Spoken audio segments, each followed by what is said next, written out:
عالمی فوجداری عدالت نے اسرائیل کی غزہ میں جنگی جرائم کی تحقیقات روکنے کی درخواست مسترد کر دی۔ اسرائیلی وزیر اعظم نیتن یاہو کے وارنٹ گرفتاری کو بھی واپس نہیں لیا جائے گا۔ غیر ملکی میڈیا کے مطابق عالمی فوجداری عدالت نے اسرائیل کے سابق وزیر دفاع یوآو گیلنٹ کے وارنٹ بھی جاری کر رکھے ہیں۔ عالمی فوجداری عدالت نے اسرائیل کی غزہ میں جنگی جرائم کی تحقیقات روکنے کی درخواست مسترد کر دی۔ اسرائیلی وزیر اعظم نیتن یاہو کے وارنٹ گرفتاری کو بھی واپس نہیں لیا جائے گا۔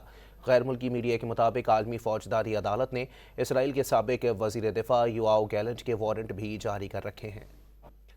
عالمی فوجداری عدالت نے اسرائیل کی غزہ میں جنگی جرائم کی تحقیقات روکنے کی درخواست مسترد کر دی۔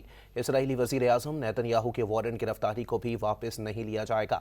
غیر ملکی میڈیا کے مطابق عالمی فوجداری عدالت نے اسرائیل کے سابق وزیر دفاع یوآو گیلنٹ کے وارنٹ بھی جاری کر رکھے ہیں۔ عالمی فوجداری عدالت نے اسرائیل کی غزہ میں جنگی جرائم کی تحقیقات روکنے کی درخواست مسترد کر دی۔